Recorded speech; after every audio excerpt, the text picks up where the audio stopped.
Hey guys, so the boil's just started, as you can see there, and this was a kilo of light dry malt extract in 8 litres of water. So we're going to start the timer. I know this might seem a bit funny, but it's only going to be 15 minutes. It's been boiling for about a couple of minutes anyway, but 30 grams of Enigma and half a Wolflock tablet. Alright guys, 10-minute mark. Oh, look at that. 25 grams of Fortnite hops. Alright guys, excuse me, 5-minute mark. And another 25 grams of Fortnite hops. There we go. And pretty much after the 5 minutes is up, flame out, no other additions. I'll just be adding the 2 packets of Brew Enhancer 2, yeah,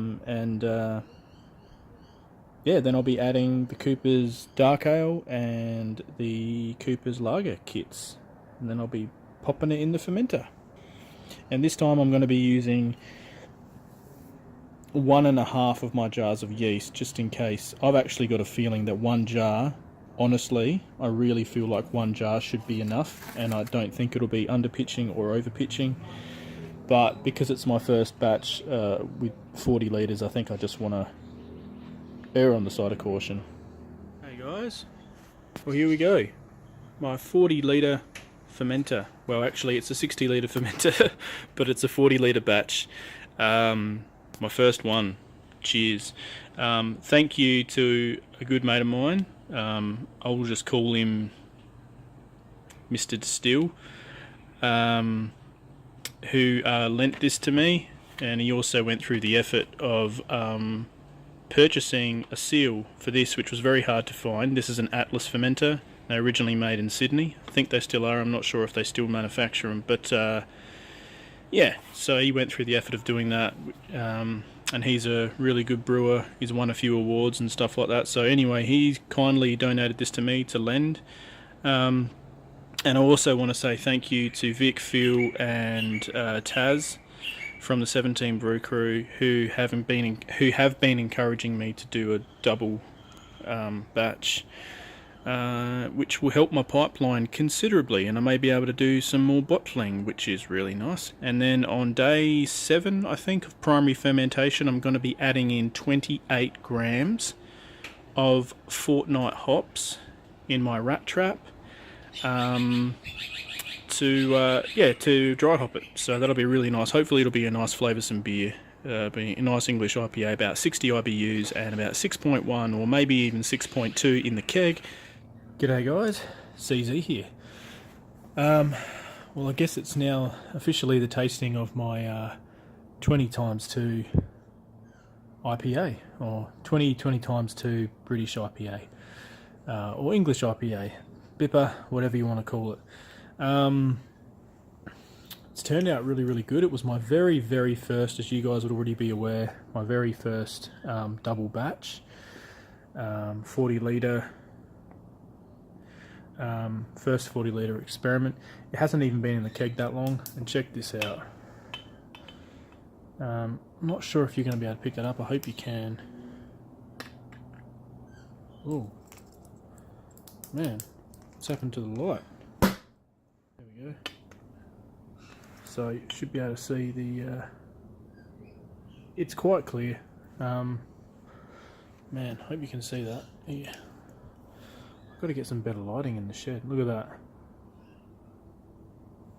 It's a lot more clearer than that looks, actually. Bloomin' heck, I'm struggling with this.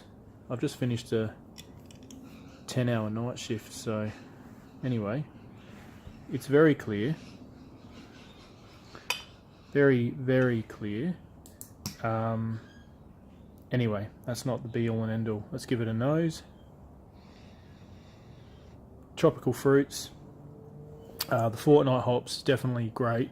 One of my most favourite dry hopping hops, and it's got great bitterness and flavour aroma. But One of the things I think I'm going to do next time is whenever I do a 40-litre batch, I'm going to dry hop with at least maybe 40 grams of hops instead of the 28 grams of the Fortnight, just to really bring that flavour through. And if I don't have enough, I can always use my Rat Trap little hop filter, stainless steel filter thing to actually put into the keg as well. So anyway, cheers, let's just go right for it.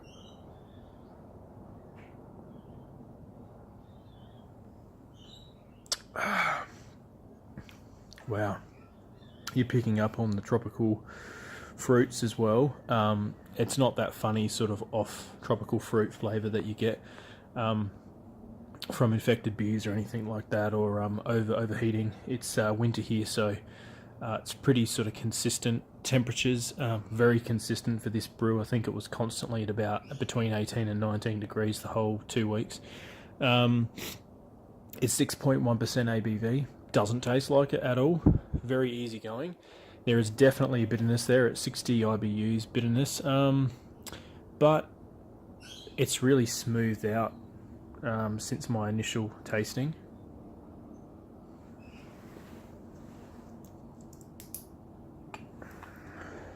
You guys see that? I don't know if this was the right glass, but anyway, it's a nice glass to have a British. Oh, there you go. Look at that. It's probably the perfect glass really to have a British IPA in, an Imperial pint. So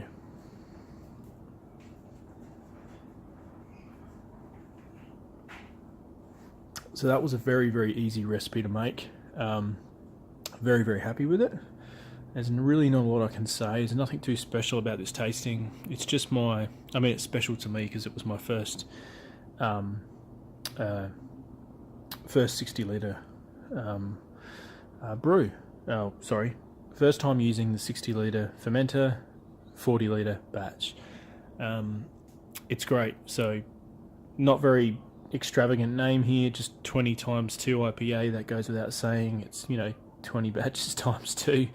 One thing that was interesting is that the seal, or not the seal, but the little grommet that goes on top of the fermenter lid where the airlock goes into, that had deteriorated from the guy who previously had it to me, and I didn't realise it had deteriorated that much. And it was actually a lot of the gases and stuff from the fermentation was escaping out of there, and I thought that there was a stuck fermentation. So the day after I pitched my yeast, mind you, I'm very, very, very used to my yeast activating very, very quick.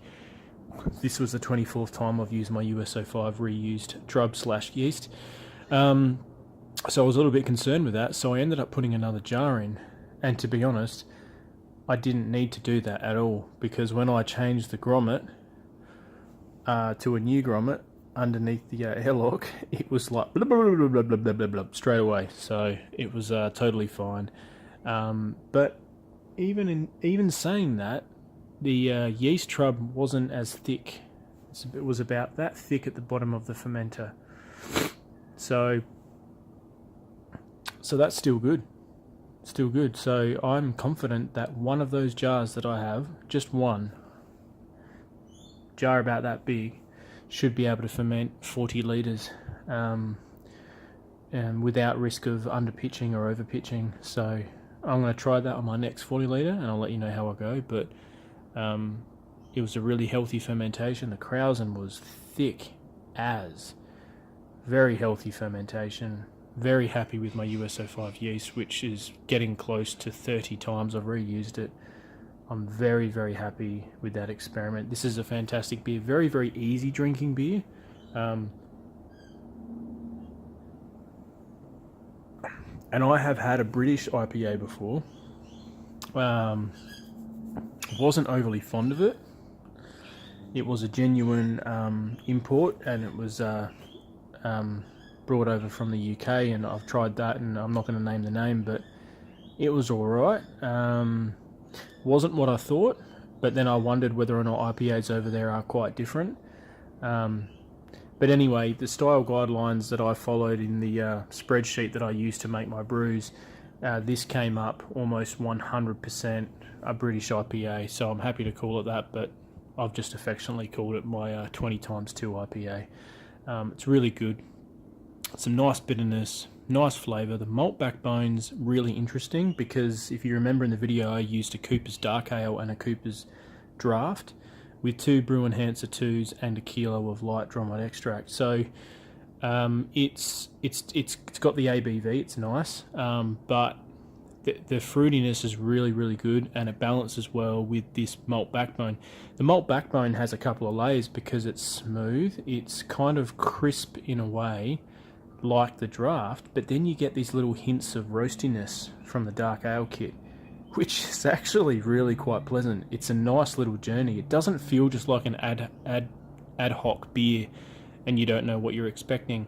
I did use the recipe calculator or spreadsheet, sorry, to actually try and create the beer that I wanted, and knowing that it hit all the markers for a British IPA was just really interesting. So, and I'm quite happy with it. So I've got a feeling I will definitely do this beer again.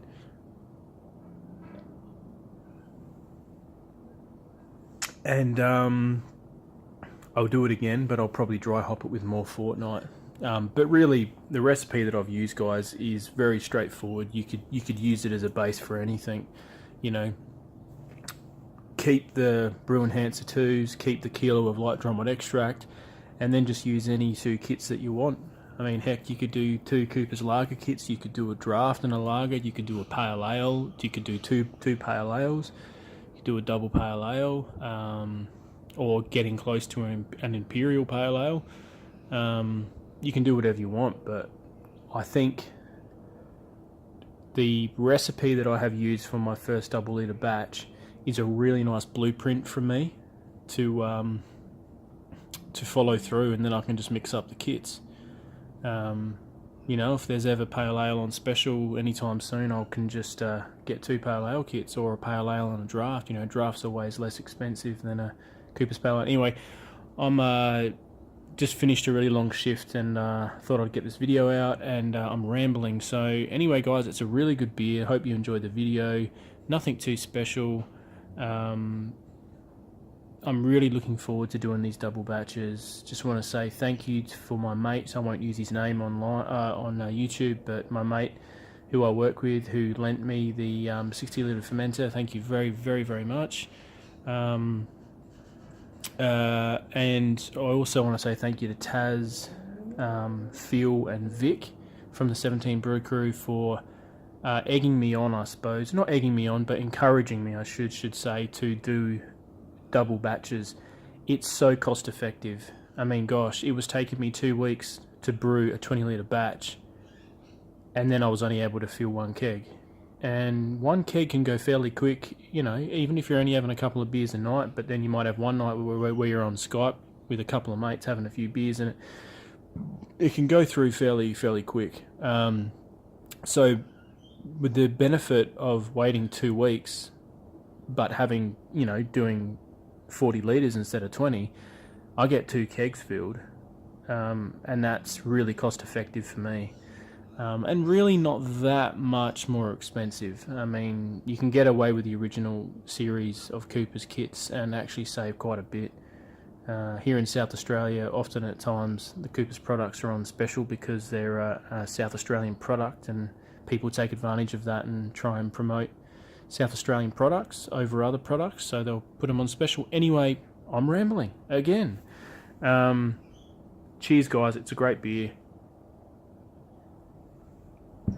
17. Thanks a lot, guys. See you later. G'day, guys. Please like, subscribe and share if you like, and yeah, stay easy.